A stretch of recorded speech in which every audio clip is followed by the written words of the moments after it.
En este video veremos cómo la violencia en Colombia ha sido una constante que ha afectado a diferentes sectores de la población del país. Las cantadoras de Pogue son una fuente única para entender la perspectiva de las comunidades afro y de las mujeres afro del conflicto armado en la región del Medio Atrato, Chocó. Estas mujeres, desde que fueron desplazadas de sus tierras ancestrales, tierras que han tenido su comunidad desde la época colonial, se han dedicado a cantarle a la muerte y a sus malos momentos.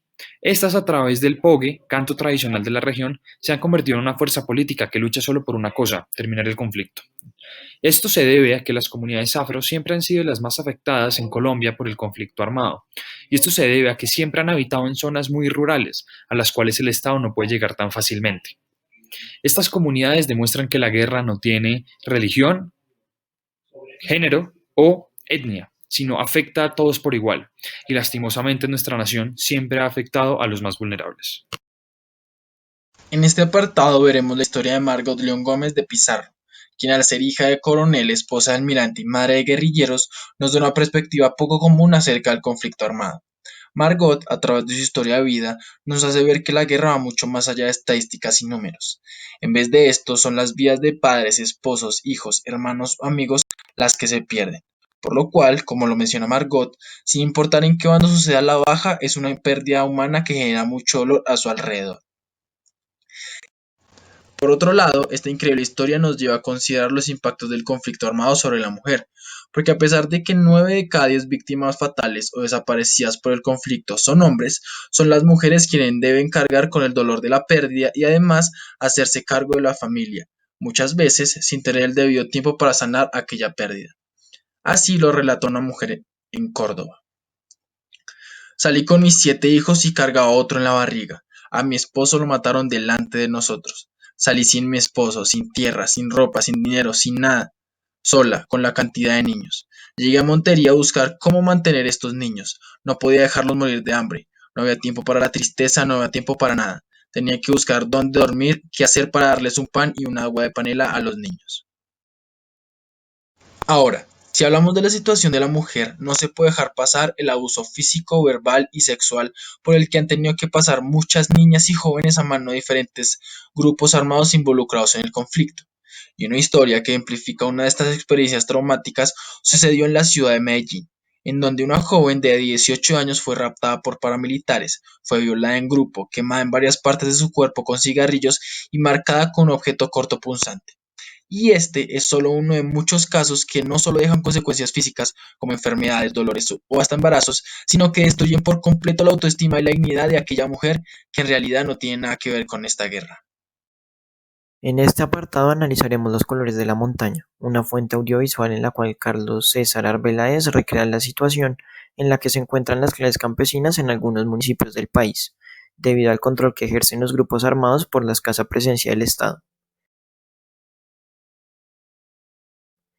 Gracias a la forma en la que esta fuente fue realizada, se permite evidenciar cómo la violencia ha afectado en gran medida a las familias campesinas, que no tenían relación alguna con el conflicto armado hasta el momento en el que fueron obligadas a aliarse con estos.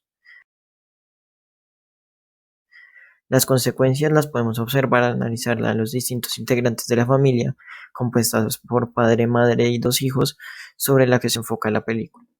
Primero, si observamos el punto de vista del padre, podemos ver cómo éste, aunque quiera proteger a su familia, luego de haber visto lo que los grupos armados le hicieron a su padre, no quiere colaborar con estos y tampoco quiere dejar su terreno. Este, por lo tanto, se vive escondiendo cada vez que estos grupos aparecen por su casa. Por otro lado, vemos como la madre también, conociendo el conflicto armado y sabiendo que el esposo no quiere colaborar con estos, quiere abandonar el terreno por el temor que le genera lo que estos grupos puedan llegar a hacerle a su familia. Por último, desde la perspectiva del hijo, podemos ver cómo éste no puede obtener una buena educación, porque los grupos armados amenazan a los profesores de su colegio cada vez que llega uno nuevo, y es debido a esto que ningún profesor le puede enseñar. Por otro lado, a los niños, los padres también los esconden, ya que los grupos armados tienden a reclutarlos de manera violenta, alejándolos de sus familiares para llevarlos a combatir. Por lo tanto, luego de haber visto esto, gracias a esta fuente podemos observar cómo las víctimas del conflicto armado son mayormente civiles y no combatientes como podría pensarse.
Ahora vamos a evaluar la evolución de la violencia en Colombia.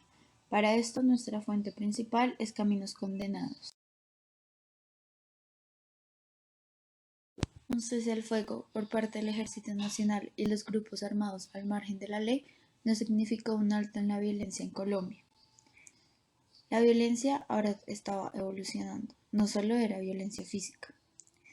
Los campesinos tuvieron que verse enfrentados a la llegada de empresas y multinacionales a sus territorios que buscaban extraer recursos.